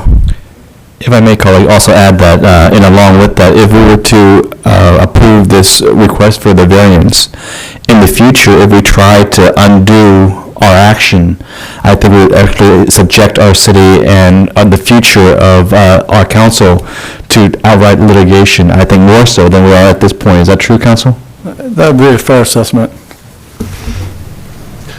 Mr. Beard. Just a question, related to, if we go forward with the denial, upholding the denial, we'll have the sign removed at the city's cost, is that correct? And we'll replace it with the city sign in conformance? Is that how the program was working? My understanding is that, again, you have before you, the only thing that's known is you have a request for a variance, you'll have action on that. Subsequently, in conjunction with your uniform sign program, there may be a timing, there may be a request for abatement. I don't know the sequence of that per se. I think that's probably subject to staff efforts. So maybe you can add to that. Thank you, council. If I may chime in, the only consideration we have in front of us here is to grant the variance. Yeah, I understand that, but my question is, it gets taken down, it's theirs to keep, correct? Basically, what do they want to do with the sign? Because if future action is they want to reuse the sign, reapply and put the sign in some form or fashion, or move it or relocate it. Mr. Roeder. Mr. Mayor, if I may, Councilmember Beard, we would certainly contact the property owner and the legal sign owners. Whether it's a sign or any other encroachment, we first work with property owners or the owner of that encroachment cooperatively to have it removed. If we do not gain that cooperation, then we will have it removed and we will store it for safekeeping till reclaimed by the party who is owner. Okay, related to the encroachment in the public right-of-way, the extreme would be if somebody hits it, it's damaged, we can be susceptible of being liable, because if we allow it to stay in that public area. We will never admit that in public. Yeah, well, it hasn't happened in 60 years, but anything can happen. We would be subject to a claim. Undoubtedly would receive a claim. If there is no further deliberation, I'd like to entertain a motion on this item. I move the motion. I would second. Please vote. Motion to receive, 5 yes votes. Thank you. Item 10B. Yes, item 10D is a contract with Celine Miller Contracting Company for a project along West Street and Candy Lane water improvements. And Bill Murray will be here to present that report. Okay, a little bit of staff shifting around here. So the chambers is not getting modernized with the rest of the community meeting center, right? Nope. Mr. Roeder, you have any comments on that? Not at this time. Mr. Mayor, we are doing some very minor improvements in here relative to ADA, but we are not substantially changing the chambers per se. Okay, I know it's kind of time consuming every time you shift in and out like that. Okay. Mr. Murray. Thank you, Mr. Mayor. And Mr. Mayor and members of the council. Tonight, the council is being asked to award a contract to Sullivan Miller for the construction of over 6,500 linear feet of new 12-inch water line and over 500 feet of 8-inch water line, as shown in Attachment 2 of the agreement in your agenda package. The 12-inch water line is located primarily in West Street from Chapman to Clifford Avenue and in Wilkin Way from West Street to Eugene Street, and Candy Lane from West to Hollyoak, then extending up Hollyoak north to Simmons. The 8-inch water line is located primarily in Timmy Lane and the extension of the Hollyoak line. Again, your staff report has a location map for your reference. The new water lines will increase the fire flow rates to modern standards in the area at a cost of almost $1.8 million. Staff received and opened 11 bids on April 23rd of this year and determined that Sully Miller Incorporated was the lowest responsible bidder. Should the council decide to award the contract tonight, the contractor can begin work by mid-July and should be complete by December of this year. The project was included in this year's capital improvement plan and will be paid for with water funds. This concludes staff's report, and I'm available for any questions. Hey, Bill, quick question. What is going to be the life of this project as far as once we pull the new lines? The new water lines will go for about 50 years. 50 years. Thank you. Okay. I'll make the motion to approve. Second. Please vote. Motion to receive, 5 yes votes. 10C. 10C is the item about the annual report of the Garden Grove Tourism Improvement District and the levying of assessments. And Greg Blodgett's here to give a report. Thank you, Mr. Mayor, members of the City Council. Tonight we have for your consideration a resolution approving the Garden Grove Tourist Improvement District Advisory Report Annual Report and declaring its intent for levy assessment 2015-2016 for Garden Grove Tourist Improvement District and fixing June 23rd, 2015 as a time and place of a public hearing in 2 weeks from tonight. So brief history of the Garden Grove Tourist Improvement District. Oh. You're not going to use it? Yeah, it's on my screen. It's in grades. We're just having a little bit of technical difficulties. Oh, okay. Nope. There's a presentation, a PowerPoint or something? Okay. You just continue, Mr. Blodgett, please. So the Garden Grove Tourist Improvement District was established by the Garden Grove City Council in accordance with the Parking and Business Improvement Law in October 26, 2010. And the purpose of the district is to provide revenue to defray cost of advertising and marketing efforts for the resort, increase overnight stays in the Garden Grove Tourist District, construction and maintenance of improvements, and to promote and sponsor activities and programs that promote and encourage tourism within the district. For the district, there's 2 different tiers. There's Tier 1 and Tier 2.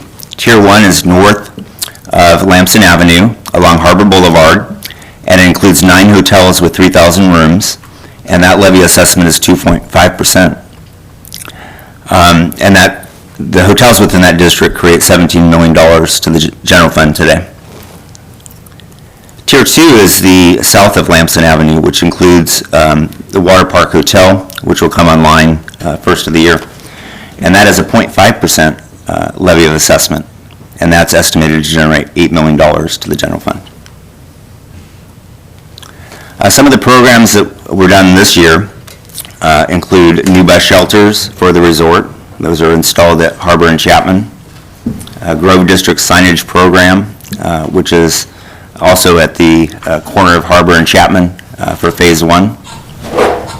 And then also resort banners to help market the area, which include holiday banners.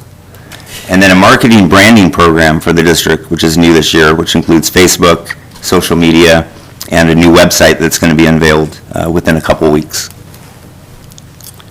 We also have within the district a partnership with the Convention Bureau, AOBCB, which is Anaheim Convention Bureau, and we have Jay Burris, President and CEO of the Anaheim Convention Bureau, to do a brief presentation. Thank you very much, Mayor, Council. Thank you for allowing me to come in this evening. I first want to thank you for your partnership. It's been a terrific partnership the past few years, and we've been able to accomplish some great things. We're charged with the sales and marketing of the destination as both a leisure destination and a convention and meeting destination, and we've done just that. When this program was established, it was established because of the feeling that when a citywide convention is in the Anaheim Convention Center, the compression, the bookings would spill over into the entire destination. But we wanted some proof of that, so we've run some numbers, and if we can change, do we have, no, all right. This was part of that presentation. When you take a look at the STAR report, which is Smith Travel Report, and you're looking at the hotels that are affected in Garden Grove, when a citywide convention is in the Anaheim Convention Center, your average daily occupancy rate is 11.7 percentages higher. So you can see when a citywide is in, your occupancy is up. It's not just that, it's your rate. The ADR is up, so you're looking at a $14.50 increase in the average daily rate when a citywide convention is in. It doesn't stop there. Your RevPAR is up $27 per room in Garden Grove when a citywide convention is in. And average daily revenue increases by $81,000 a day when a citywide convention is in the destination. So we showed that our thoughts were correct and that it's in fact what is happening. Our partnership with you and the Tourism Improvement District has also allowed us to sell the destination as one destination, one resort property. We've been able to bring industry groups in town who maybe haven't seen the destination in many years. When they come to town, they're amazed at what they see. We couldn't have done that without your partnership, and for that we thank you. We've also had partnerships with industry associations throughout the country, be it Professor PCMA, MPI, IAEE, the alphabet soup of our industry, which we're so known for, our acronyms. Why do we host these groups? We showcase the destination and they book more business.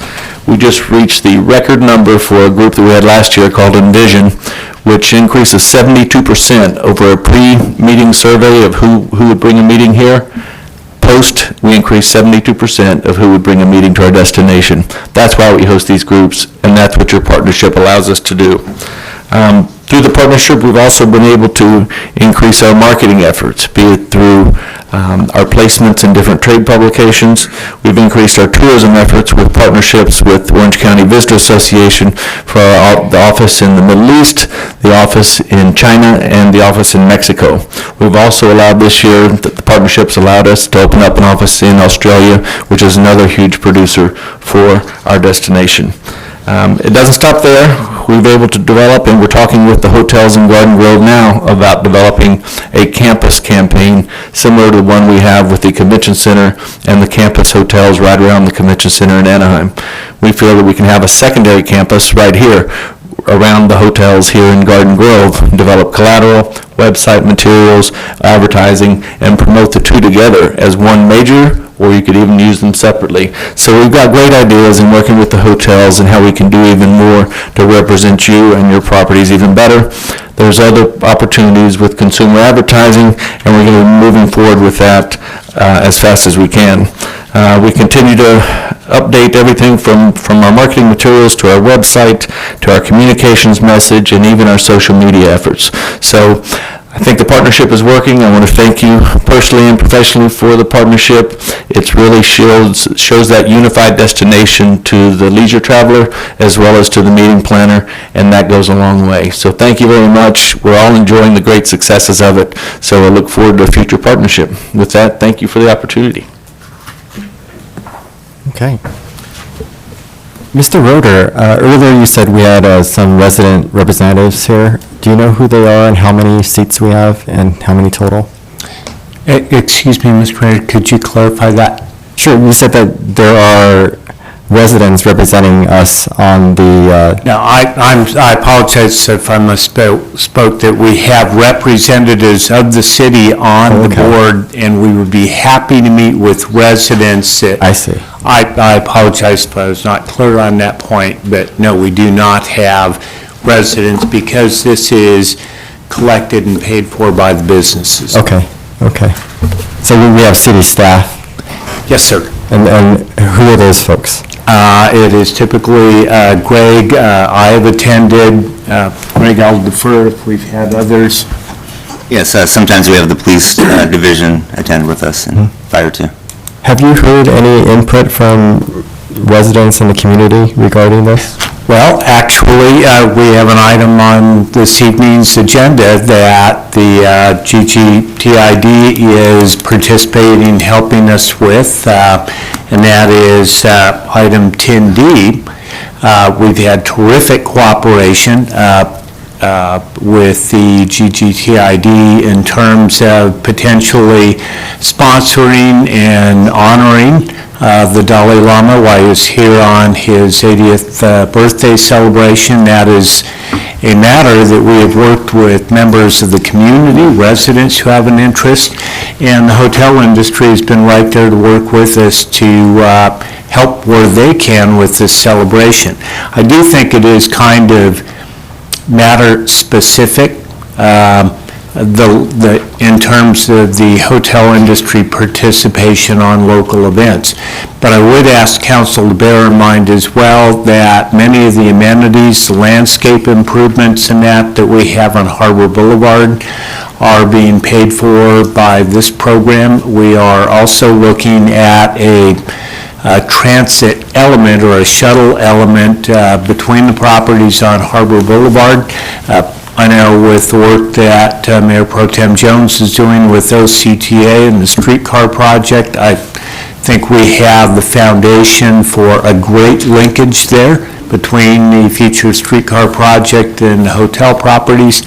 So it is not a large-scale orchestrated effort, but this is one of those really excellent economic development programs, the kind of economic development program this city will need to look to in the future as we move away from the older concepts of the city acquiring property, condemning property, doing old, more formal style redevelopment to this kind of program where it is a more genuine partnership between the private sector and local government that really benefits both parties. Great. Okay. Colleagues? Move adoption of the resolution. Second. Any discussion? All right, please vote. Motion received, 5 yes votes. Thank you all. And thank you for being here. All right. 10D. Yes, 10D is a proclamation declaring, honoring His Holiness the 14th Dalai Lama, and Maria Stipe is here to present that report. Good evening, Mayor and members of the City Council. The purpose of this report is for the City Council to approve a proclamation honoring His Holiness the 14th Dalai Lama on his 80th birthday and declaring Garden Grove a city of compassion to be presented to His Holiness during his visit to Orange County in July 2015. His Holiness the 14th Dalai Lama will celebrate his landmark 80th birthday in Orange County with a Global Compassion Summit during a 3-day visit in July. His Holiness will appear July 5th at the Honda Center in Anaheim, as well as at UC Irvine on July 6th and 7th. During the summit, world leaders, Nobel laureates, celebrity guests, and many others will gather to discuss compassion and share their best wishes. The Global Compassion Summit will spark dialogues on awakening compassion and the significance of education in advancing universal human values. A return to basic human values such as love, compassion, kindness, and forgiveness will also be main areas of focus during His Holiness the 14th Dalai Lama's visit. This milestone occasion is a joyful opportunity for the people of our community to come together in celebration of His Holiness's life and achievements. It's also an excellent opportunity for the City of Garden Grove to join His Holiness in promoting his message of compassion. The attached proclamation declares Garden Grove a city of compassion and honors His Holiness the 14th Dalai Lama's work to positively guide audiences all over the world to open their minds and hearts to peaceful and compassionate existence. The proclamation would be presented by the mayor and the city council at a special meeting during his visit or at one of the currently scheduled events, along with a ceremonial key to the city. The City of Garden Grove is a community rich in cultural heritage, faith, and diversity. With this comes the desire to share and celebrate individual customs, traditions, and beliefs with others.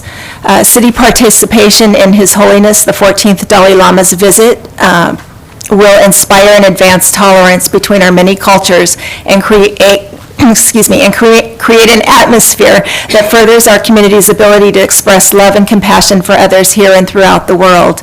As Alan Roeder mentioned earlier, the 2015 Garden Grove Tourism Improvement District budget includes a $2,500 budget allocation to sponsor costs that may be incurred by the city in association with His Holiness's visit.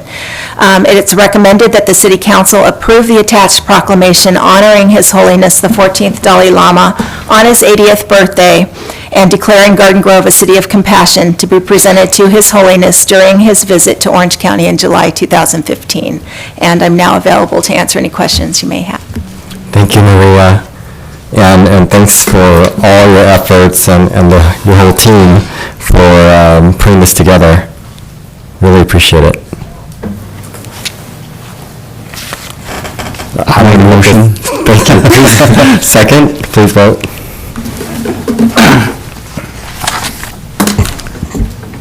Motion received, 5 yes votes. Thank you. And city manager? The matter is to request by Mayor Nguyen for city council review of the existing agreement for red light camera enforcement.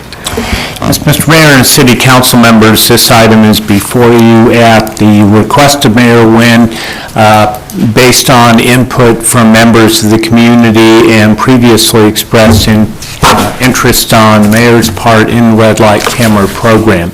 As you will have noted in the staff report, the current agreement has been in place for some number of years, since approximately 2007, although it has been amended since that time. We currently are operating with an agreement that has a provision that auto-renews for each of the last 2 years of the agreement. This is the first year of the auto-renew provision.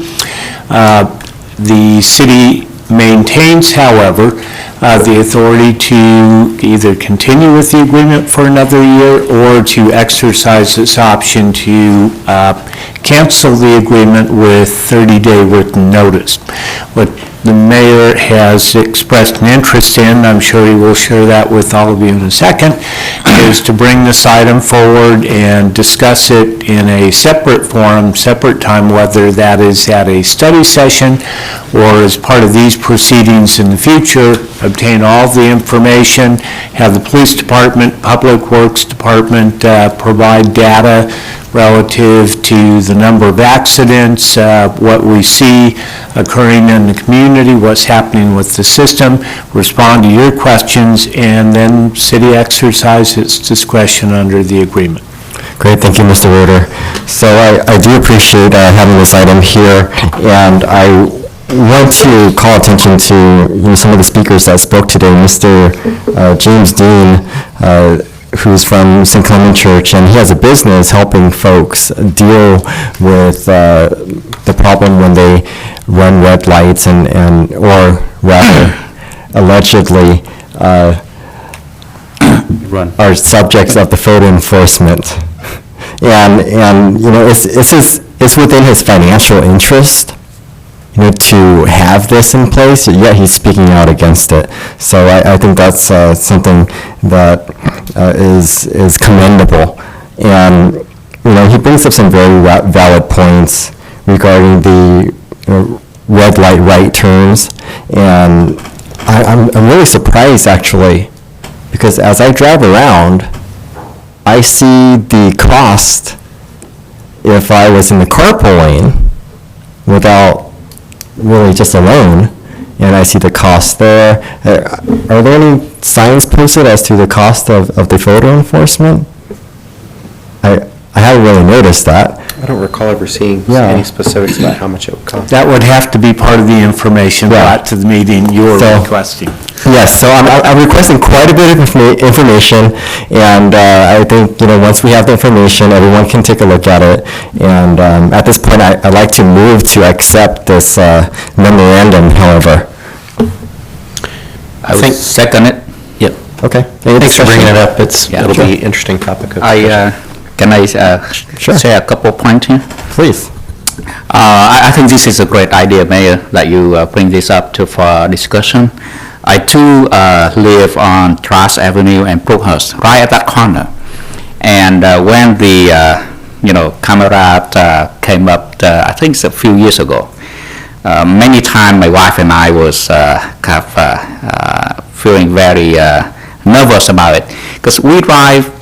We observe the traffic and we was driving through at the green line, and it's just turned yellow, and yet, the flash coming up quite a few times.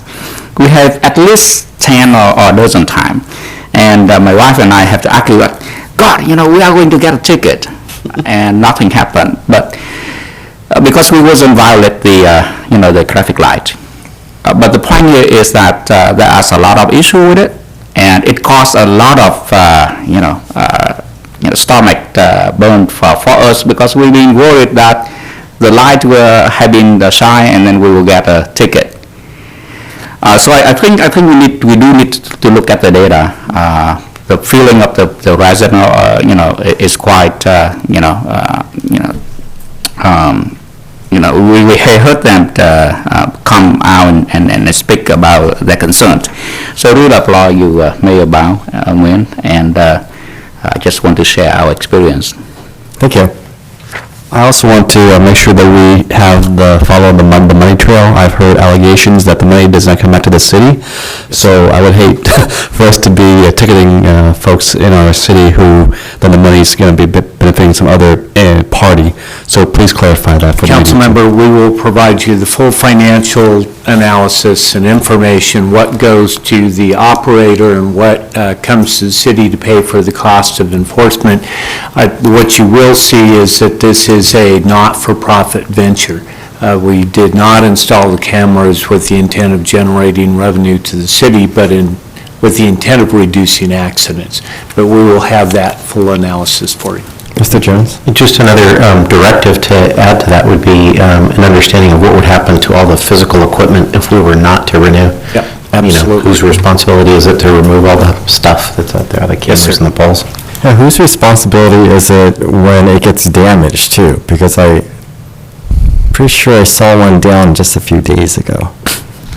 Mr. Mayor, I couldn't tell you without the agreement. Just to add to his directive, and Mr. Boo did bring up an interesting point, too, regarding when does it malfunction? How often does it malfunction? If it's not, flashing, only when people are running reds, that's a concern. If it's going on, when the light is yellow, that's, that would be reasonable to contest it. All of that information for you. Great, Mr. Beard? I would just say the key question is safety. Is it Absolutely. helping with safety, or is That it is actually hurting? The situation. sole intent behind the program. If we can if it's not doing its purpose, then we can relieve people of that fine or penalty for all the infractions that... That's correct. Okay, thanks. Lots of concerns. Okay, so please vote. Motion received, 5 yes votes. Great. Any other matters, colleagues, starting with our city manager? Mr. Mayor and Council, only as a reminder for members of the public that we do have a special meeting of this city council this Thursday, and I want to preface that official meeting with our police memorial program that will begin at 5 p.m. That will run from 5 to 6 p.m., and then this council will adjourn at 6:30 in these chambers for a business item. That item being the appointment of a new city manager or consideration of an employment agreement for a new city manager. Following action at that time, the council will adjourn to the Founders Room for a budget workshop. And we want to express our interest to the public in being here for the memorial, certainly for the council meeting and for the budget workshop. That's all. Great, thank you. Mr. Beard? I'd like to say happy birthday to the mayor. Thank you. In addition, I would also like to say, I hope he's watching out there, Alex Christopher Beard, happy 20th birthday. That is my son. I'm heading home for cake and ice cream. Oh, invited. Happy birthday, guys. Mr. Bowie? No, I don't have any comment. Okay. Mr. Fan? Happy birthday, Mayor. And also on the 14th, which is, I believe, this coming Sunday, at 2 o'clock over at the Lions Club on Larson, there's going to be a fundraiser for Miss Garden Grove pageant. And it's going to be a send-off to the Miss California pageant. So please come out and join us if you can on the 14th at 2 o'clock. Mr. Jones? Happy birthday, Mayor Wynn. And also condolences, congratulations to my wife on the recent celebration of our 10-year wedding anniversary. Yeah, happy anniversary. And she doesn't watch these meetings. All right, and staff, thank you for all your support. I know, sometimes our meetings run late, but, these are our public meetings, and these meetings are for the people, and that's what we do. So with that, I adjourn. Hey, congrats, man.